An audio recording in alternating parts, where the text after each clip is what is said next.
முதல் வாசகம். ஆண்டவரிடம் திரும்பி செல்ல காலம் தாழ்த்தாதே. சீராக்கின் ஞான நூலிலிருந்து வாசகம். அதிகாரம் 5 திருவசனங்கள் 1 முதல் 8 வரை. உன் செல்வங்களில் நம்பிக்கை வைக்காதே, எனக்கு அவை போதும் என சொல்லாதே. உன் நாட்டங்களுக்கும் வலிமைக்கும் அடிமையாகாதே. உன் உள்ளத்து விருப்பங்களை பின்பற்றாதே. எனக்கு எதிராய் செயல்படக்கூடியவர் யார் என சொல்லாதே. ஆண்டவர் உன்னை தண்டியாமல் விடமாட்டார். நான் பாவம் செய்தேன், இருப்பினும் எனக்கு என்ன நேர்ந்து விட்டது என கூறாதே. ஆண்டவர் பொறுமை உள்ளவர். பாவத்துக்கு மேல் பாவம் செய்யும் அளவுக்கு பாவ மன்னிப்பு பற்றிய அச்சம் இல்லாமல் இராதே. ஆண்டவரின் பரிவு எல்லையற்றது. எண்ணற்ற என் பாவங்களை அவர் மன்னித்து விடுவார் என உரைக்காதே. அவரிடம் இரக்கமும் சினமும் உள்ளன. அவரது சீற்றம் பாவிகளை தாக்கும். ஆண்டவரிடம் திரும்பி செல்ல காலம் தாழ்த்தாதே. நாள்களை தள்ளி போடாதே. ஆண்டவரின் சினம் திடீரென்று பொங்கி எழும். அவர் தண்டிக்கும் காலத்தில் நீ அழிந்து போவாய். முறைகேடான செல்வங்களில் நம்பிக்கை வைக்காதே.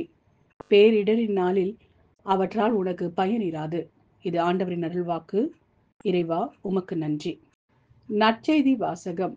இரு கையுடையவராய் நரகத்துக்கு தள்ளப்படுவதை விட கை ஊனமுற்றவராய் நிலைவாழ்வில் புகுவது நல்லது.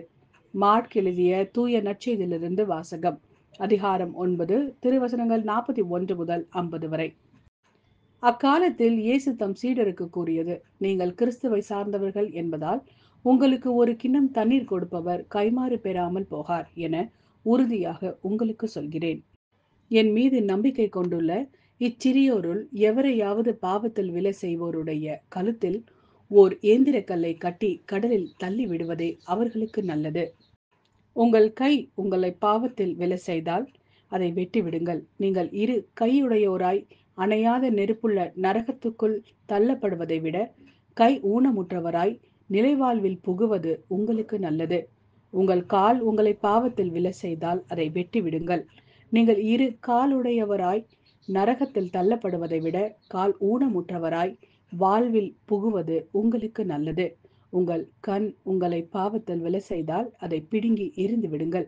நீங்கள் இரு கண்ணுடையவராய் நரகத்தில் தள்ளப்படுவதை விட ஒற்றை கண்ணராய் இறையாட்சிக்கு உட்படுவது உங்களுக்கு நல்லது.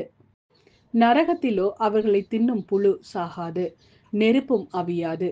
ஏனெனில் பழிப்பொருள் உப்பால் தூய்மையாக்கப்படுவது போல் ஒவ்வொருவரும் நெருப்பால் தூய்மையாக்கப்படுவர்.